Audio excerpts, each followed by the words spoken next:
Hello everyone, this is SkepticalBee. Thank you for clicking on the video, and we're going to teach you today how to go from this kind of build to this kind of build. And I've split it up into 5 easy steps so it's easy to remember and pay attention. And I won't teach you exactly how to build this home, but I have a sample home that uses the exact same color palette in a step-by-step format so that you can easily follow along, and you could even build the house along if you pay enough attention. And let's get right into it.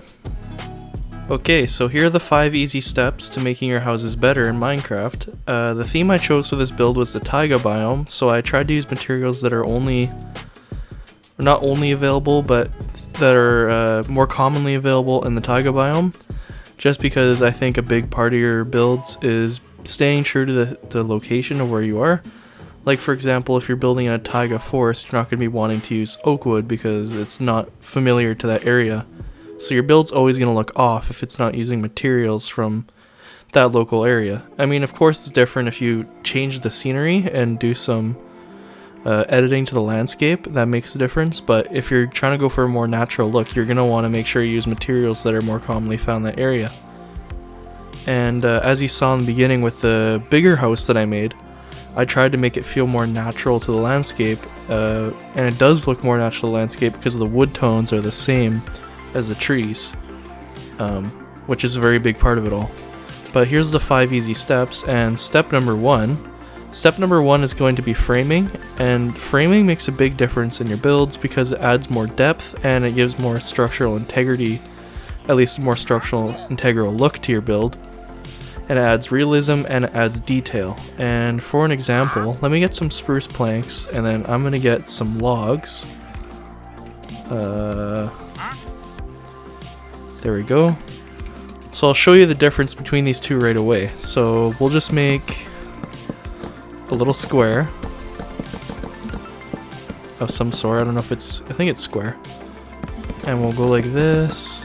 We'll just quickly build something together just so we can show you the difference between the two.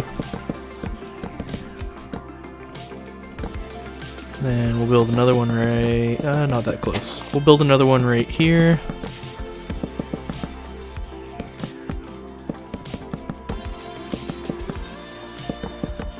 And I should have had this ready beforehand, but some things you just don't think about. I thought this would be a good way to visually see the difference between a framed and a non-framed build. Because honestly, every single build I do has some form of frame to it. It doesn't have to be wood. It can be a different block, like it could be wool. If it's a colored build, it can be stone. It can be even blocks of iron. It can really be any block that adds a certain detail and more of a structural look to the build. So I'm just gonna do some very boring spruce planks. Here we go. Here's 2 not entirely the same but similar like rectangular shapes of buildings. So here they're both here, they both don't have a frame. Let me frame this one and you'll see the difference right away as far as how the building looks.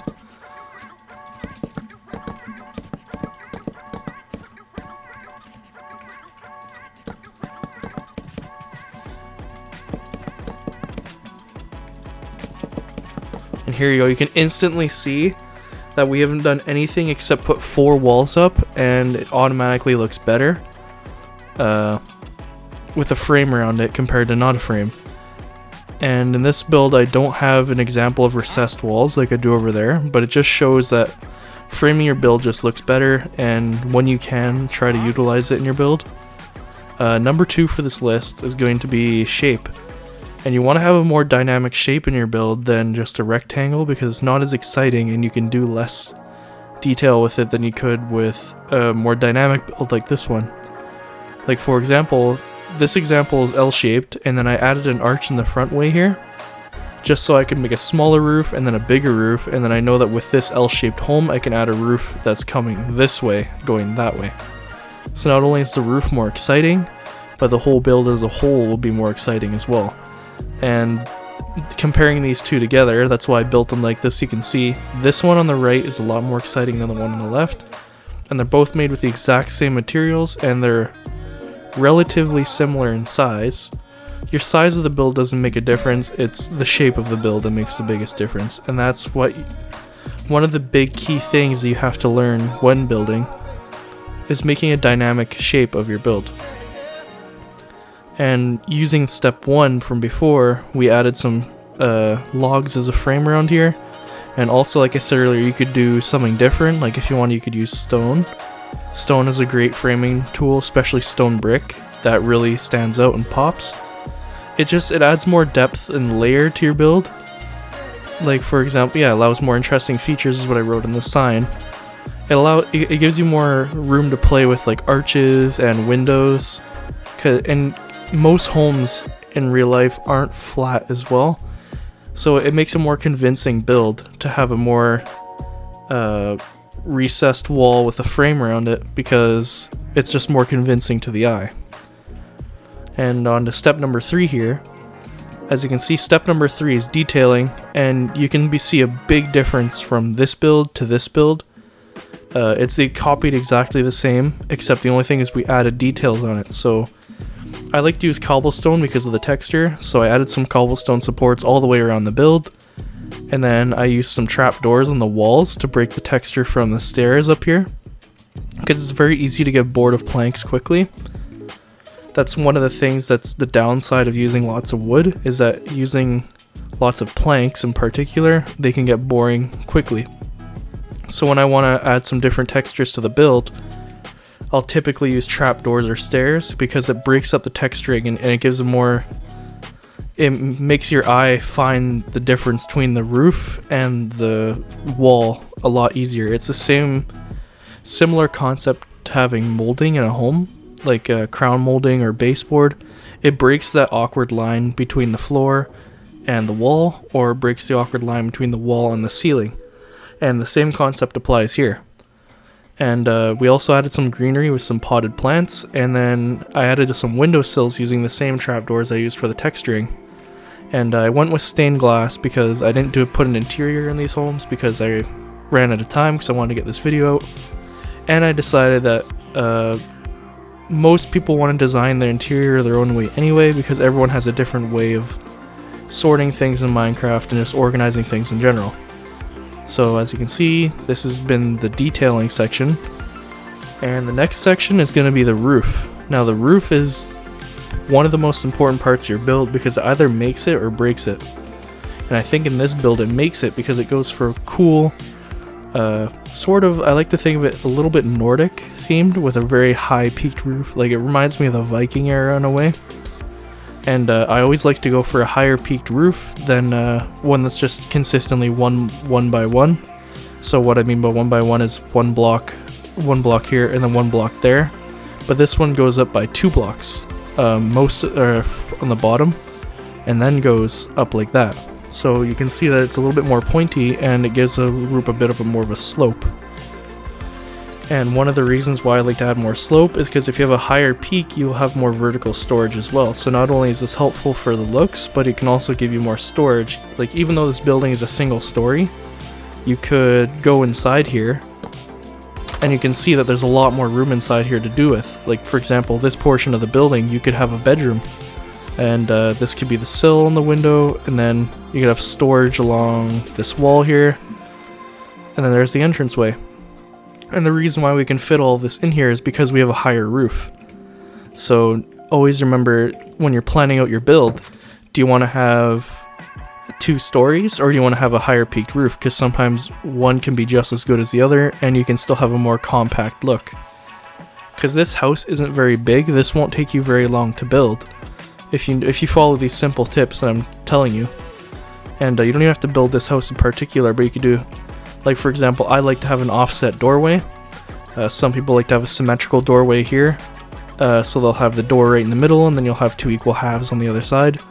But I wanted to use this opportunity to move it over and then add this cool window feature in there. And I feel like this window feature really brings your eye towards it and just adds more detail to the build. And this window could also be part of the previous point in the detail department, is where you want to incorporate lots of different, not only subtle, but if you're going to add extreme parts to your build, like this window here, like it sticks out quite far, you want to make sure that it has enough detail and flows with the rest of the build.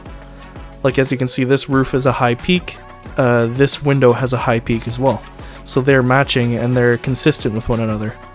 And the color palette for the roof is also consistent with the bottom half. As you can see, what I talked about earlier with bringing the transition between the floor and the roof, or sorry, not the floor and the roof, the wall and the roof, that's also apparent here because I use trapdoors here, and the roof, even though it's spruce wood as well, you can tell that it's a different entity because it's a different texture, and that really helps with visualizing your build. With this step as well, I also added some lanterns to add some light to the build, because you want to have as much light as possible just so you can see it at night, and it just adds more detail. The last and final step, the 5th step, is going to be setting the scene. And this has to do with the point I made earlier in the video, but you want to make sure that your building fits the landscape that you're building it in. And the example I used earlier was you don't want to use oak wood in a taiga forest because that's not where the natural occurring material is. So if you're building in the taiga forest, you're going to want to use spruce wood because that's where it's most commonly found. And not only that, but setting the scene also involves using features that captivate the observer. So adding little details like this pathway here, and then these little buttons as rocks, and then even just very, very subtle detail, like replacing a few grass blocks with some moss.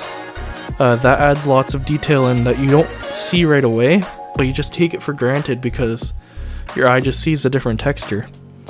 And then I also added some greenery around by just using some bone meal around, and I tried to simulate the taiga biome by just adding some trees. And then I want it to feel nice and welcome, so I added this little campfire here with a lantern, or a lamppost, with some chairs, and then I added this pile of lumber to simulate, you know, kind of like a log style home.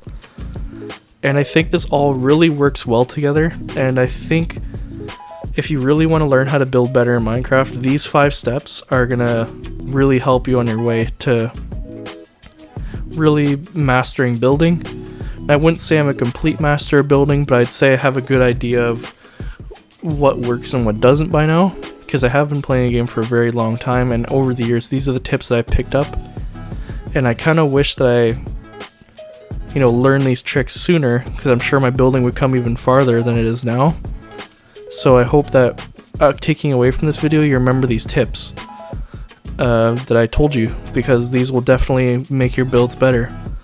And just comparing what we have over here in the far end to this rectangular home, this is where some of you might be right now, and there's nothing wrong with that. Everyone starts from somewhere, but really learning how to build just comes with acknowledging mistakes that you make and correcting those mistakes. And at the end of the day, Minecraft is very subjective, as is art, as you can consider lots of building in this game art, because it's no different than making a painting or drawing or just designing something like an engineer. You're still making a form of art. So it is subjective at the end of the day, what you like and don't like. There might be some of you that don't like this house, and I'm okay with that because I know it's not going to be for everybody. But at the same time, I think most people can agree that this looks much better than the square box that we have over there. Thank you all for watching my tutorial. If you enjoyed, please leave a comment down below what you enjoyed about it and things that you think I could do better. And please like the video if you enjoyed, and subscribe to my channel if you'd like to see more. I appreciate you giving your time and paying attention. And of course, have a good day. This has been SkepticalBee.